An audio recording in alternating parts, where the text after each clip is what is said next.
Hello students, welcome to our YouTube channel. So today we are going to start a topic that is parallel lines and transversal. तो जब भी हमारे पास दो या दो से ज्यादा पैरेलल लाइंस होती है और लाइन को इंटरसेक्ट करती है तो उसको हम बोलते हैं ट्रांसवर्सल. ओके, तो चलिए let's start our topic. So we are going to start from introduction part. Let us draw two straight lines just like AB and CD as shown in the given figure 11.1. Okay, तो हमने यहाँ पे two lines draw करी AB and CD. We find that these lines produce towards the left and meet at the point O. तो अगर हम इनको ऐसे extend करेंगे तो एक point पे जाके मिलेंगे. ठीक है, तो ये क्या होती है हमारी नॉन पैरेलल लाइंस. ऐसे ही हमने यहाँ पर देखा, इनको भी ऐसे ही करा. लेकिन अगर आपके पास टू लाइन सेगमेंट्स है या टू लाइंस है, आप उनको जितना भी एक्सटेंड करेंगे वो कभी एक दूसरे टच नहीं करेंगे, तो इसका मतलब वो क्या हमारी parallel lines. Okay, so the lines which when produce indefinitely in either direction do not meet are known as parallel lines. अब देखिए इसके एग्जांपल्स देखेंगे. यहाँ पे देखिए ब्लैक बोर्ड है. अगर हम इन दोनों लाइंस को देखें तो दोनों लाइंस क्या होंगे, पैरेलल लाइंस. अगर हम इस लाइन को देखें इस लाइन से तो ये भी क्या होगी, पैरेलल लाइंस. आपने था ये स्केल है यहाँ से यहाँ तक, तो ये भी क्या होगा, पैरेलल. रेलवे ट्रैक्स है, ये भी क्या होते हैं, पैरेलल होते हैं. तो ही आप जहाँ तक जाएंगे कभी भी आपको ये कितना भी बड़ा रेलवे ट्रैक होता है कभी भी एक दूसरे को इंटरसेक्ट नहीं करते. आप बोलिए सर वो पटरी होती तो है जो ऐसे कट करती है, वो अलग अलग ट्रैक्स होते हैं जो इंटरसेक्ट करते हैं. अगर हम सेम ट्रैक को देखें तो वो ऐसे ही जा रहा होगा एक साथ. ठीक है, तो जब भी वो इंटरसेक्ट करते हैं तो कोई दूसरा ट्रैक आके उनमें ऐसे कट करता है ना. चलिए,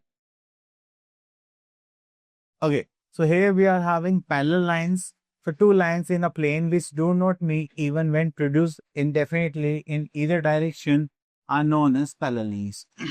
अब देखिए ये पैरेलल लाइन है L और M, तो दोनों लाइन से एक दूसरे के पैरेलल है, तो इसका मतलब हम क्या करेंगे, ऐसी लाइंस को पैरेलल लाइंस बोलेंगे जो कभी एक दूसरे को मीट नहीं करेगी. So next is distance between two parallel lines. So let us draw two lines L and M and such that L parallel to M. Take any point A on one of these, say L. At A, draw AD perpendicular to L and meeting M at D. Okay.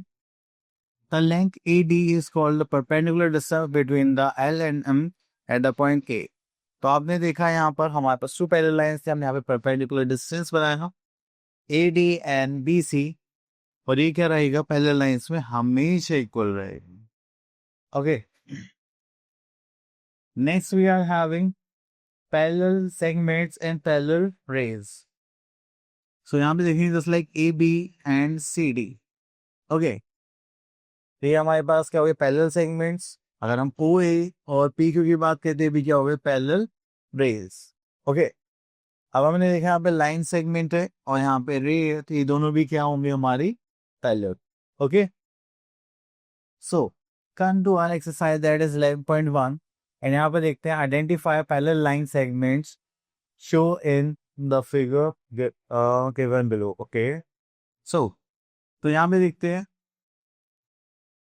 तो हमें identify करने parallel lines. Okay, चलिए हम यहाँ से देखते हैं DC, ये किसके पैरेलल होगी, हमारी AB के. और ये क्या होता है, DA पैरेलल होगा हमारा किसके, CB. ठीक है, चल उसके बाद आगे चलते हैं. सो यहाँ पे क्वेश्चन नंबर 2 है, name the pairs of all possible parallel edges of the chalk box and root figure is this. तो चलिए इसको ले लेते हैं.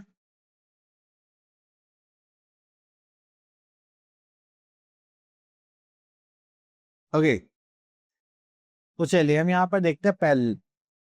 तो सबसे पहले हमने यहाँ पे देखा DG जो है पैरेलल है किसके, CF के. तो यहाँ पे लिखते हैं DG parallel to CF. Okay, GF parallel to DC. तो हम यहाँ पे देखेंगे GF parallel to DC. Okay, अब उसके बाद यहाँ पर आते हैं, तो DA पैरेलल होगा किसके, GH के. देन DA पैरेलल है GH के. और FE पैरेलल है किसके, CB के.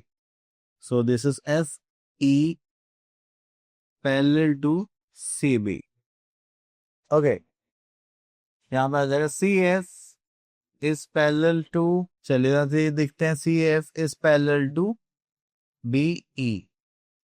उसके बाद हम यहाँ से देखेंगे तो ये जो डी जी ए वो किसके पैरेलल होगा, D G parallel to A H. Okay, so H E parallel to A B.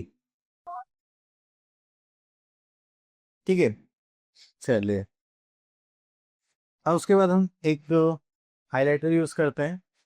तो देखिए जैसे डी सी ए किससे पैरेलल होगा, ए बी के।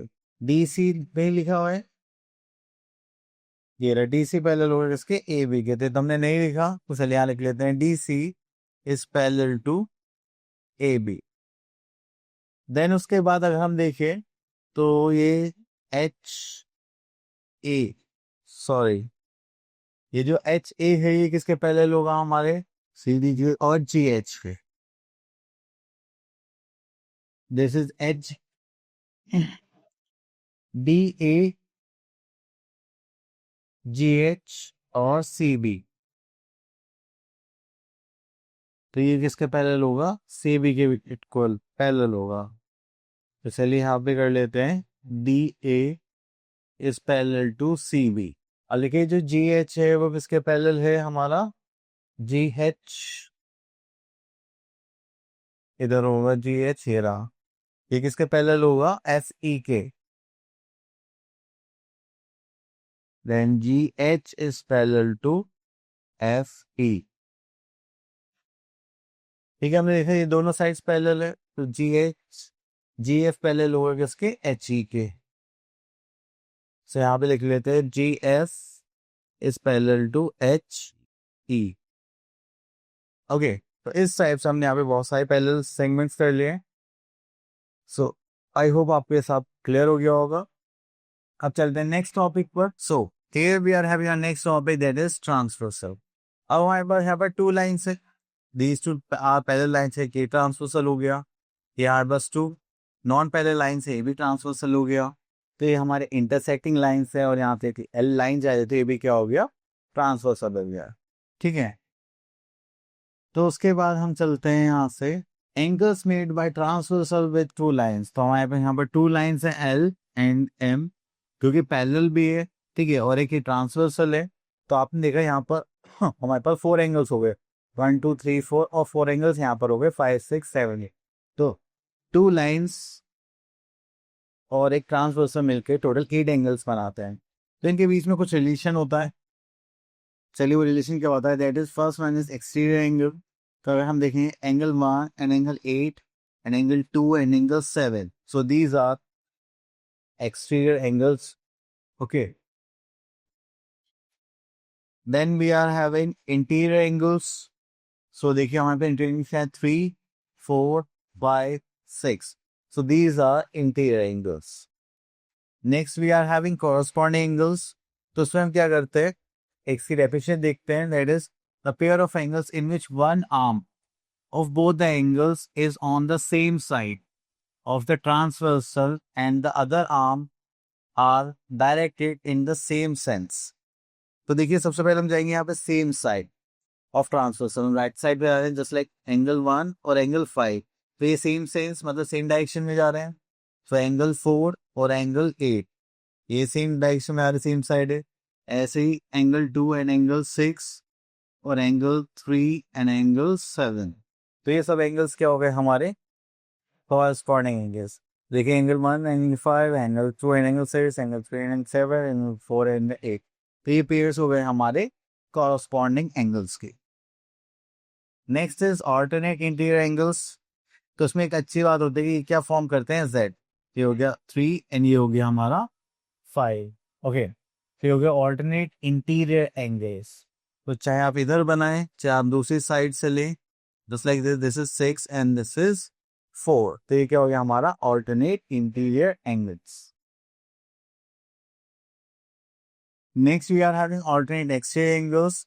तो आप देखेंगे एक्सटीरियर होंगे और अपोजिट वे में होंगे, ठीक है, जस्ट लाइक दिस। ओके, और ये जो हमने सारे एंगल्स की प्रॉपर्टीज पढ़ी, सब क्या होता है, एक दूसरे के इक्वल भी होते हैं। The corresponding angles are equal or NET angles are equal and XT angles are equal. Okay. Okay तो यहाँ से क्वेश्चन ले लेते हैं, क्वेश्चन नंबर 1, और उसमें से एक पार्ट यहाँ पर सॉल्व करते हैं। ओके तो सबसे पहले यहाँ पे ऑल्टरनेट एंगल्स बोले गए हैं, ऑल्टरनेट एंड कॉरस्पॉन्डिंग एंगल्स। ठीक है, ऑल्टरनेट हमें नहीं पता, इंटीरियर बोले गए हैं, एक्सटीरियर बोले गए हैं, तो ऑल्टरनेट देख लेते हैं इन फिगर 1। चलिए यहाँ पे नेमिंग कर लेते हैं 1 2 से। सो ऑल्टरनेट एंगल्स में just like this is 1 2 3 and 4, this is 5 6 7 8। Alternate angles बताने इंटीरियर बोलते तो हम क्या लिखते हैं यहाँ पर, just like alternate interior angle.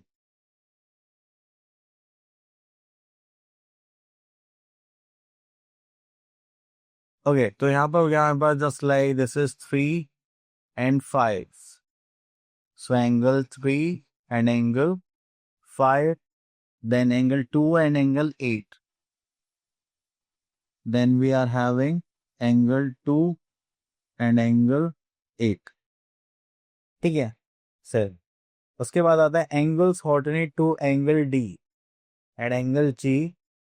Sorry अभी तो कॉरस्पॉन्डिंग एंगल्स ही बताने हैं यहाँ पर, वो भी फिगर 1 में, तो चलिए इनको रब कर देते हैं नहीं।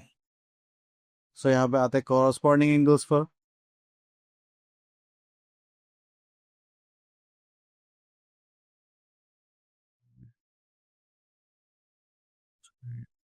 So this is 1 and this is 5, so angle 1 and angle 5, then उसके बाद angle 2 and angle 6,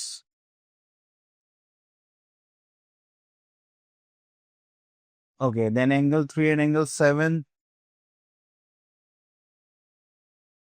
so we are having angle 3 and angle 7, then we are having angle 3 and angle 7 and angle 1 and angle 8।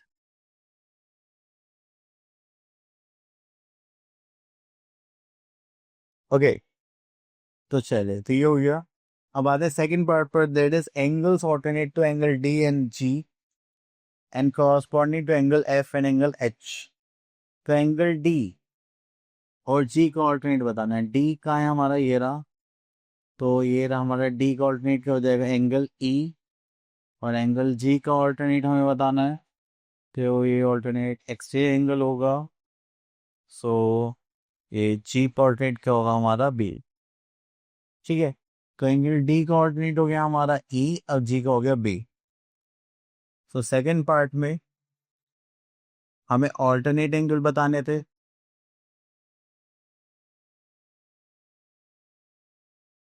ठीक है, angle D का क्या हो गया था, angle I think ई, हाँ, और जी का हो गया था B. So angle G equals to angle B. Okay, next we are in corresponding angle of F and H. F का है हमारा ये रहा, फिर उसका क्या हो जाएगा सी, और एच का हो जाएगा ए, एफ सी एच ए। तो F C angle H angle A, तो ये हो गए हमारे कॉरस्पॉन्डिंग एंगल्स। तो चलिए यहाँ पर लिख देते हैं।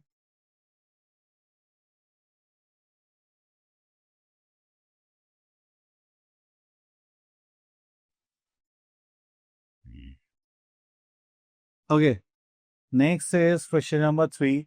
Angles alternate to PQR and corresponding angle this, and angle alternate to EQE in third part. तो चलिए इसको साइड में ले लेते हैं। So we are having PQR। ठीक है, तो इसका ऑल्टरनेट एंगल निकालना है, तो इसका अपोजिट एंगल जो होगा वही इसका ऑल्टरनेट होगा, just like this one. So angle P Q R का ऑर्डिनेट एंगल होगा हमारा एंगल एस क्यू ई। ठीक है, angle corresponding to angle R Q S, R Q S के कॉरस्पॉन्डिंग है, तो ये वाला एंगल हो गया, तो इसका कॉरस्पॉन्डिंग होगा दिस वन आर बी सी।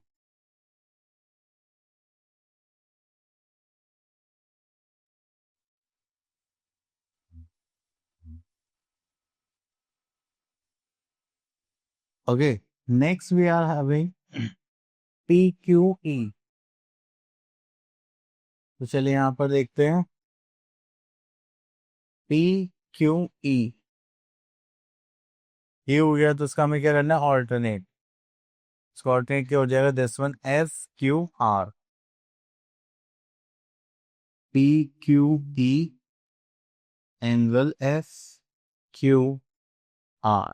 उसके बाद आता है हमारे पास क्वेश्चन नंबर 4, तो ये थर्ड पार्ट था। क्वेश्चन नंबर 4 देखते हैं।